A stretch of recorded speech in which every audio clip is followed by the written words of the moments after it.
समुद्र मंथन के दौरान अमृत और अन्य पदार्थों के साथ 7 सिरों वाला सफेद दिव्य घोड़ा, जिसे उच्चैःश्रवा कहा जाता है, मंथन से निकला।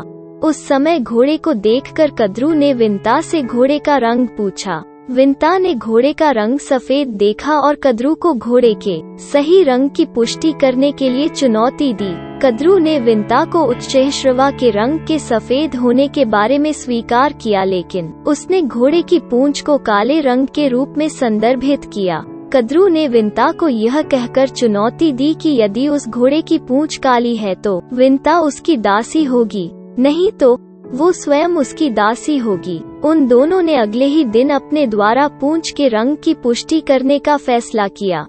कद्रू विंता को बेईमानी से हराना चाहती थी, क्योंकि वो विंता की दासी नहीं बनना चाहती थी। इसलिए उसने अपने सभी बेटों को घोड़े की पूंछ से खुद को जोड़ने और काले बालों के रूप में खुद को बनाने का आदेश दिया। सांपों ने अपनी माँ की आज्ञा का पालन करने से इनकार कर दिया। कद्रू ने उन सांपों को कुरु राजा जन्मेजय द्वारा होने वाले हवन चूल्हे में मरने का श्राप दिया। हालांकि उसका बेटा करकोटक सहमत हो गया और उसने अपनी माँ की आज्ञा का पालन किया। कद्रू ने विंता को धोखा दिया और उस चुनौती में उसे हरा दिया। विंता उसकी दासी बन गई। एक दिन गरुड़ ने अपनी माँ से पूछा कि उन्हें सर्पों की आज्ञा का लगातार पालन करने का कारण क्या है। दुखी विंता ने अपने पुत्र को उस कार्य के बारे में बताया जो कद्रू ने अपने पुत्र की सहायता से छल से जीता था और विंता को अपना दास बना लिया था। अपनी माँ की यह बात सुनकर दुखी गरुड़ सांपों के पास गए और अपनी माँ को दासता से मुक्त करने के उपाय पर चर्चा की। सर्पों ने गरुड़ से उन सभी के लिए अमृत लाने को कहा। अपनी माता की आज्ञा लेकर वो सर्पों के लिए अमृत लाने के लिए आकाश में उड़ गए। रास्ते में उनकी मुलाकात अपने पिता महान ऋषि कश्यप से हुई। बहुत सारे निषाद खाने के बाद भी गरुड़ भूखे थे और अतिरिक्त भोजन की कामना कर रहे थे, जब तक कि वो अमृत के करीब ना पहुंच जाए। ऋषि ने उन्हें एक हाथी और कछुआ खाने के लिए कहा जो एक झील में थे। हाथी 6 योजन ऊंचा और 12 योजन आकार का था, जबकि कछुआ 3 योजन ऊंचा और 10 योजन गोल आकार का था। वे लगातार आपस में लड़ने में लगे रहते थे। ऋषि ने उन्हें बताया कि हाथी और कछुआ पिछले जन्म में ऋषि सुप्रतीक और विभावसु नाम के 2 भाई थे। सुप्रतीक कभी भी अपने बड़े भाई के साथ अपने धन को एक स्थान पर रखने की इच्छा नहीं रखता था। वो लगातार उनके धन में विभाजन की तलाश करता था। क्रोधित ऋषि विभावसु एक दिन अपने छोटे भाई से कहा कि बहुत से लोग लालच से अपने धन में विभाजन की इच्छा रखते हैं, उसके बाद वे दुश्मन बन जाते हैं और एक दूसरे के लिए घृणा की भावना रखते हैं। जब बाहरी लोग इन अहंकारी सुस्त लोगों के संघर्षों के प्रति जागरूक हो जाते हैं तो वे अधिक गड़बड़ी पैदा करने का प्रयास करते हैं, अपने दोस्त होने का नाटक करते हुए और मुद्दों को बढ़ाने के लिए उनके बीच हस्तक्षेप भी करते हैं।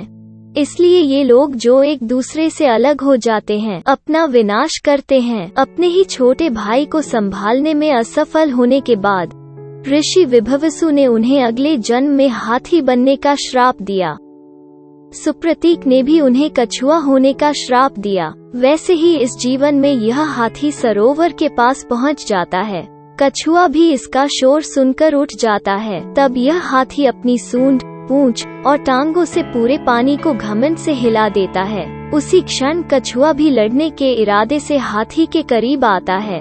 हाथी फिर इस कछुए को नीचे की ओर मुंह करके अपनी सूंड से घसीटता है। यह सुनकर गरुड़ हाथी और कछुए को अपने दोनों हाथों के पंजों में पकड़ लिए और पवित्र क्षेत्र अलंबा तीर्थ के पास पहुंच गए।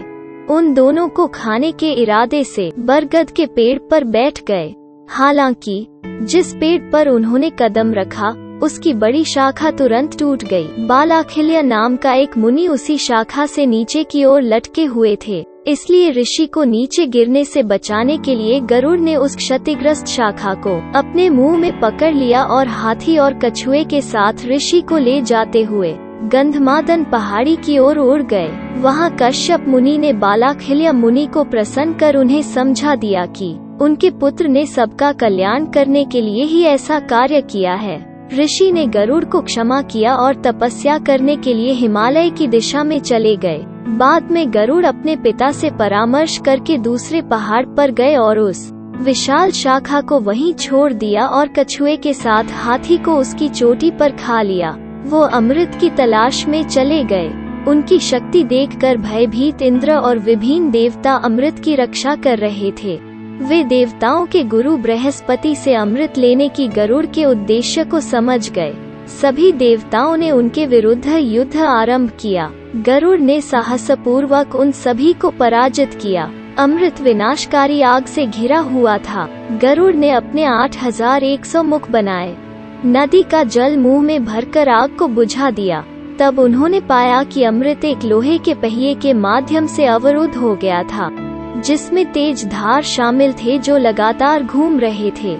गरुड़ ने फिर अपने शरीर को संकुचित किया और पहिया के अंतराल से प्रवेश किया। उस समय चक्र के नीचे घातक सांप छिपे थे जो अमृत की रखवाली कर रहे थे। उन्होंने उन जहरीले सांपों पर हमला किया, पहिया कुचल दिया, सांपों को मार डाला और अमृत ले लिया। गरुड़ कभी अमृत नहीं पीना चाहते थे। पृथ्वी पर जाते समय उनकी मुलाकात भगवान विष्णु से हुई। गरुड़ से प्रभावित होकर भगवान विष्णु ने उन्हें वरदान देना चाहा। गरुड़ ने भगवान विष्णु से अनुरोध किया कि वो उन्हें अपना वाहन बनने का आशीर्वाद दें और उन्हें अमृत पिए बिना अमर रहने दें। भगवान विष्णु मान गए। पृथ्वी पर लौटते समय इंद्र ने अपने वज्र से गरुड़ पर हमला किया, पर उनको बिल्कुल भी नुकसान नहीं पहुंचा। गरुड़ ने हथियार का सम्मान करते हुए अपना एक पंख गिरा दिया, जिसे कोई भी व्यक्ति खोज न पाए। वहाँ उनका नाम सुंदर पंख वाले पक्षी तथा सुपर्ण रखा गया, इस कारण से कि गरुड़ कभी भी स्वयं अमृत का उपभोग नहीं करना चाहते थे। इंद्र ने उन्हें मित्रता के लिए प्रस्ताव दिया और उनसे अमृत वापस करने का अनुरोध किया, क्योंकि सांप इसे पीने के बाद सभी को नुकसान पहुंचा सकते थे। गरुड़ सहमत हो गए और इंद्र को सांपों के सामने अमृत रखने के बाद वहां से ले लेने के लिए बोले। खुश हुए इंद्र गरुड़ को वरदान दिए कि आज से वो सांपों का भोजन करेंगे। फिर गरुड़ ने घड़े को घास पर रख दिया और सांपों से अमृत पीने से पहले धार्मिक अनुष्ठान करने का अनुरोध किया। सांपों ने उनकी मां को दास्ता से मुक्त किया और अनुष्ठान करने के लिए चले गए। इंद्र ने तुरंत वो पात्र उठा लिया। वापस आने के बाद सांपों ने घास पर अमृत की बूंदों को देखा और उसे चाटना शुरू कर दिया, जिससे उनकी जीभ दो में विभाजित हो गई। जैसा कि वादा किया गया था, गरुड़ भगवान विष्णु के वाहन और सांपों के दुश्मन के रूप में रहे। अगर आपको हमारा वीडियो अच्छा लगा तो प्लीज इस चैनल को सब्सक्राइब करें और इस वीडियो को लाइक और शेयर करना ना भूलें।